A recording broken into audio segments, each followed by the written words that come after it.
പ്രിയപ്പെട്ട സുഹൃത്തുക്കളെ, അതായത് ഇന്ന് 2 വീഡിയോസാണ് ഞാൻ കാണിക്കാൻ പോകുന്നത്. 2 വീഡിയോസ് കണ്ടപ്പോഴും എനിക്ക് തോന്നിയൊരു കാര്യം എന്താണെന്ന് വെച്ച് കഴിഞ്ഞാൽ, ഇവിടെ ആർക്കും ഒന്നിനോടും ഭയമില്ല. അതായത് ഒരാൾക്ക് പോലും ഭയമില്ല. എത്ര കൂളായിട്ടാണ് ഓരോരോ ആൾക്കാർ, ഓരോ കുറ്റവാളികൾ വന്നിട്ട് അതായത് അവർ പരിഹസിച്ച് ചിരിക്കുകയാണ്. എന്നെയൊക്കെ ഇത് മാത്രമേ നിങ്ങൾക്ക് ചെയ്യാൻ കഴിയുള്ളൂ, ഇതിൽ കൂടുതൽ ഒന്നും ചെയ്യാൻ കഴിയില്ല എന്ന് പറഞ്ഞതുപോലെ ഇവനൊക്കെ വന്ന് ശരിക്കും പറഞ്ഞു കഴിഞ്ഞാൽ ചിരിക്കുകയാണ്. ഏതായാലും ഞാൻ ആദ്യം തന്നെ കാണിക്കുന്നത് ഒരു 15 വയസ്സുകാരിയെ പീഡിപ്പിച്ച കേസിലെ ഒരു പ്രതിയെയാണ്. അയാളാണെങ്കിൽ നിരവധി കേസിലെ പ്രതിയാണെന്നാണ് പറയുന്നത്. എന്നിട്ടും ഈ മാന്യന് ഇത്രമാത്രം ഒരു മര്യാദ കൊടുക്കുന്നുണ്ടെങ്കിൽ അവന് സമ്മതിക്കണമായിരുന്നു. ഉള്ള കാര്യം ഞാൻ പറയാലോ, എന്തെങ്കിലും അതായത് ഇവൻ എഴുന്നേറ്റ് നടക്കാൻ കഴിയാത്ത വിധത്തിലെങ്കിലും ആക്കി കഴിഞ്ഞാൽ എത്ര ഗുണകരമായിരുന്നു. ഇവൻ ഇനിയിപ്പോൾ ഇറങ്ങിക്കഴിഞ്ഞാൽ അടുത്ത കേസ് ചെയ്യും, അത് തന്നെയാണ് ചെയ്യുന്നത്. ഏതായാലും അവൻ ഇറങ്ങി വരുന്ന വീഡിയോസും അതുപോലെ തന്നെ എന്ന് പറഞ്ഞാൽ ഇന്ന് കണ്ണൂർ ജില്ലയിൽ ഒരു വർക്ക്ഷോപ്പിൽ കാറ് കഴുകിയിട്ട് പൈസ ചോദിച്ചപ്പോഴേ അയാളെ തെറി വിളിക്കുകയും അങ്ങനെ അയാളെ ഈ വണ്ടി കൊണ്ട് ഇടിച്ചിട്ട ഒരു വ്യക്തിയെക്കുറിച്ചുമാണ് ഇന്നത്തെ ഒരു വീഡിയോ. നിങ്ങൾ ഏതായാലും 2 വീഡിയോയും കാണണം. അത് കഴിഞ്ഞതിന് ശേഷം നിങ്ങൾ ഈ വീഡിയോ സ്കിപ്പ് ചെയ്യാതെ കാണണം. കുറച്ച് കാര്യങ്ങൾ പറയാനുണ്ട്. അതുമാത്രവുമല്ല, നിങ്ങളുടെ അഭിപ്രായങ്ങളും നിർദ്ദേശങ്ങളും കമൻറ്റ് രൂപത്തിൽ വന്നോട്ടെ. അപ്പോൾ ഏതായാലും നമുക്ക് വീഡിയോയിലേക്ക് പോകാം. സംശയങ്ങളുണ്ടോ ചോദിച്ചോളി. ഇതെല്ലാം ഉണ്ടോ? സംശയം സംശയമല്ലോ അല്ല, എന്തെങ്കിലും സംശയം സംശയം ഉണ്ടായിട്ടല്ലേ അവര് പിടിച്ചത്? ആണോ? സംശയം ഉണ്ടായതിന്റെ പേരില്ല, അല്ലാതെ ഉറപ്പാക്കിയില്ലല്ലേ? ഉറപ്പാക്കും, അതിനു വേണ്ടിയല്ലേ ഇപ്പൊ ചെയ്യുന്നത്. ഓ, ഉറപ്പാക്കും. മതിയോ? ഇല്ല, അവരെടുക്കട്ടെ ആവശ്യം എടുക്കട്ടെ സാർ. അങ്ങനെയൊന്നും പേടിക്കേണ്ട കാര്യമില്ല.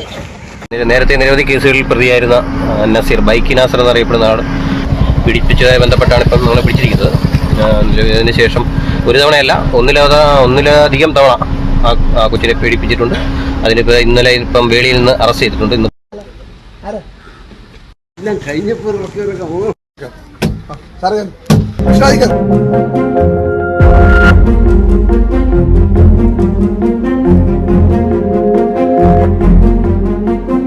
ഇങ്ങനെയുള്ള 2 കേസുകൾ, അതായത് ഒരാൾക്ക് പോലും പോലീസിനെയോ അല്ലെങ്കിൽ നിയമത്തെയോ ഒരാൾക്ക് പോലും ഭയമില്ലാതായിരിക്കുന്നു എന്നുള്ളതാണ്.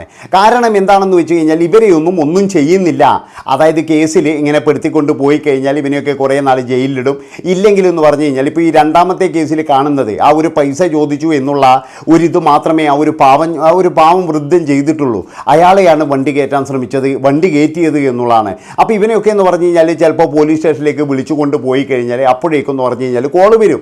ഏതെങ്കിലും രാഷ്ട്രീയ ഊച്ചാളി നേതാക്കളുണ്ടാകും. എന്താണ് അവൻ്റെ പേരിലുള്ള കേസുകൾ, അല്ലെങ്കിൽ അവനെ ഒന്ന് പുറത്ത് വിടണമല്ലോ, ഇല്ലെങ്കിൽ ഇവന് വേണ്ടിയിട്ട് എന്ന് പറഞ്ഞു കഴിഞ്ഞാൽ ചിലപ്പോഴെന്ന് പറഞ്ഞാൽ പെട്ടെന്ന് തന്നെ ആൾക്കാരൊക്കെ ഉണ്ടാകും, എല്ലാവരും ഉണ്ടാകും. അതായത് എവിടെയൊക്കെ പിടിപാടുണ്ടോ അവിടെയൊക്കെ എന്ന് പറഞ്ഞാൽ ഉമ്മാർ പിടിപാട് ഉണ്ടാക്കും എന്നുള്ളതാണ് എൻ്റെ അഭിപ്രായത്തിന്. എന്താണെന്ന് വെച്ചാൽ ഇങ്ങനെയുള്ള ടീമുകളെയൊന്നും ഒരു കാലത്തും വിടാൻ പാടില്ല. അതായത് ഇപ്പോഴും ഈ വണ്ടി കൊണ്ട് ഇടിച്ച ആ ഒരു വണ്ടി ഇനി ജീവിതകാലത്തിൽ അവന് വിട്ടുകൊടുക്കാൻ പാടില്ല. അതായത് അതൊക്കെ എന്ന് പറഞ്ഞു കഴിഞ്ഞാൽ ഗവൺമെൻറ് കെട്ടുകയാണ് വേണ്ടത്. എന്നിട്ട് അതിൻ്റെ പൈസ എടുത്തിട്ട് ഈ മനുഷ്യന് നഷ്ടപരിഹാരമായിട്ട് കൊടുക്കുകയാണ് വേണ്ടത്. അതുപോലെ തന്നെ ഇവനെയൊക്കെ എന്ന് പറഞ്ഞു കഴിഞ്ഞാൽ ആജീവനാന്തം ജയിലിലിടുക, അല്ലെങ്കിൽ തന്നെ എന്ന് പറഞ്ഞാൽ ഇവനൊക്കെ പുറത്തിറങ്ങിക്കഴിഞ്ഞാലും വലിയ തുകകൾ കൊടുക്കുക പിഴയായിട്ട്. ഇല്ലെങ്കിലെന്ന് പറഞ്ഞു കഴിഞ്ഞാൽ ഇവൻ്റെ ബാങ്ക് അക്കൗണ്ടുകളും സകല കാര്യങ്ങളും പാസ്പോർട്ടും എല്ലാ കാര്യങ്ങളും അവിടെ അങ്ങ് ബാൻ ചെയ്ത് വെക്കുകയാണ് വേണ്ടത്. അതായത് സമൂഹത്തിൽ ജീവിക്കാൻ അർഹതയില്ലാത്ത ഒരു വ്യക്തി തന്നെയാണ് ഈ വണ്ടി കൊണ്ട് ഈ അഭ്യാസം കാണിക്കുന്ന വ്യക്തി.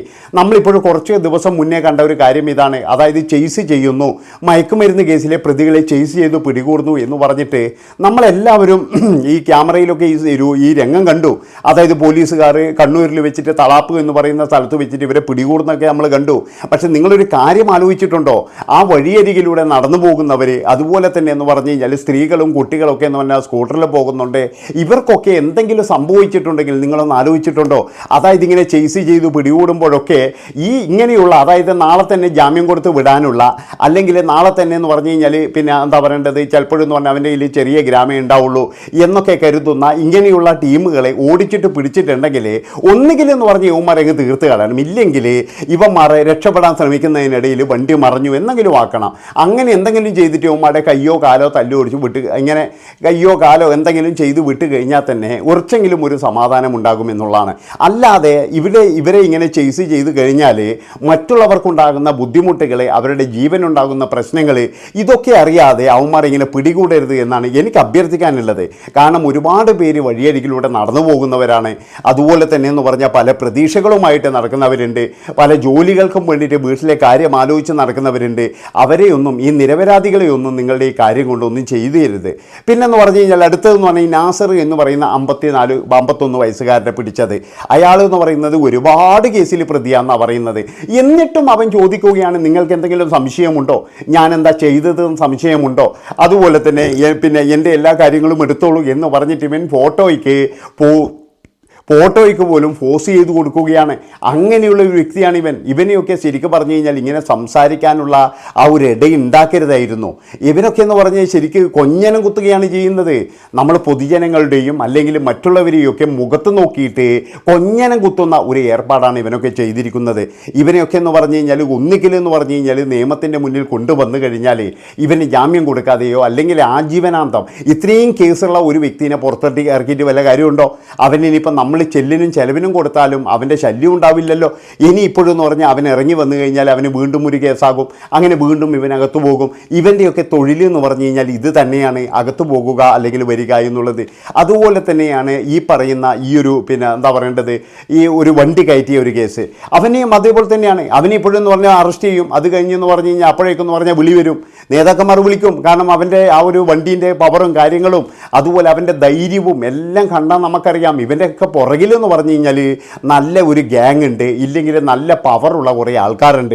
എന്ത് ചെയ്തു കഴിഞ്ഞാലും ചോദിക്കാൻ ആരും വരില്ല, അല്ലെങ്കിൽ എന്ത് ചെയ്തു കഴിഞ്ഞാലും എനിക്കൊരു പ്രശ്നവും വരില്ല, ഞാൻ കൂളായിട്ട് ഇറങ്ങി വരും.